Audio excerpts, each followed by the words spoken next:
यह कहानी है एक धनवान सेठ की।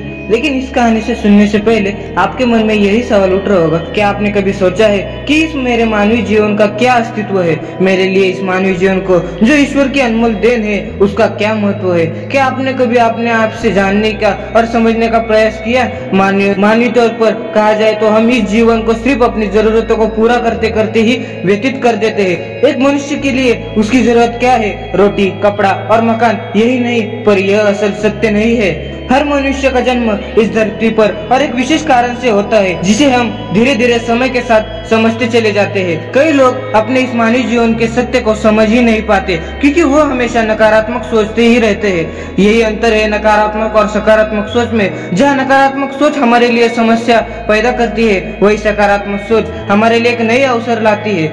आइए हम जीवन के इस सत्य को एक कहानी द्वारा समझने की कोशिश करते हैं। धनवान सेठ की कहानी। एक गांव में एक बहुत बड़ा धनवान व्यक्ति रहता था। लोग उसे सेठ धनीराम कहते थे। उस सेठ के पास प्रचुर मात्रा में संपत्ति थी, जिसके कारण उसके सगे संबंधी, रिश्तेदार, भाई बहन हमेशा उसके घरे रहते थे। वे उन्हीं की राह अलापते रहते थे। सेठ जी उन सभी लोगों की काफी मदद करता था। तभी अचानक कुछ समय बाद सेठ को भयंकर रोग लग गया। इस भयंकर बीमारी का सेठ ने बहुत उपचार करवाया, लेकिन उसका इलाज नहीं हो सका। आखिर सेठ की मृत्यु हो गई। यमदूत उस सेठ को अपने साथ ले जाने के लिए आ गया। जैसे ही यमदूत सेठ को ले जाने लगे, तभी सेठ थोड़ी देर जाकर यमदूत से प्रार्थना करने लगा कि मुझे थोड़ा सा समय दे दो, मैं लौटकर तुरंत आता हूँ। दूतों ने उसे अनुमति दे दी। सेठ लौटकर आया, चारों ओर नजरें घुमाई और वापस यमदूत के पास आकर बोला, शीघ्र चलिए। यमदूत उसे इस प्रकार अपने साथ चलने के लिए तैयार देखकर चकित रह गए। सेठ से इसका कारण पूछते हैं। सेठ ने निराश भरे स्वर से कहा, मैंने हेराफेरी करके अपना अपार धन एकत्रित किया था, लोगों को खूब खिलाया पिलाया और उनकी बहुत मदद की थी। सोचा था कि मेरा साथ कभी नहीं छोड़ेंगे।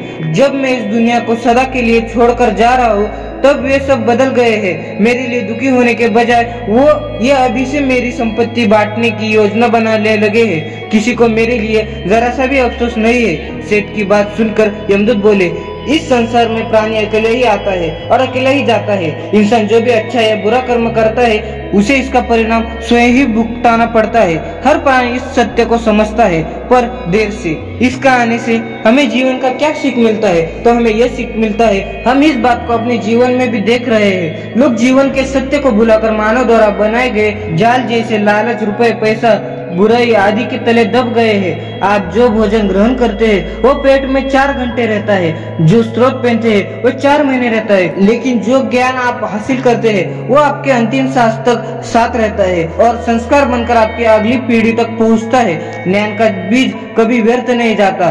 जो है जितना है सफल करते चलो, सफल करने से ही सफलता मिलती है। हर व्यक्ति को सकारात्मक तरीके से देखो, सुनो और समझो। हम जितना ज्यादा पढ़ते हैं, सुनते हैं, समझते हैं, हम अपनी कमियों का उतना ही ज्यादा एहसास होता है और इसी कमी को दूर करके हम सफल की मंजिल की ओर अपने कदम बढ़ाते चले जाते हैं। क्या लेकर आया था और क्या लेकर जाएगा, कर कुछ ऐसा जाओ कि लोग तुम्हें याद रख जाएंगे। आशा करता हूँ कि आपको इस कहानी से सीख मिली होगी। मैंने कम से कम शब्दों में अपनी ये कहानी समेटने की कोशिश की, जो कि मैं कर पाया।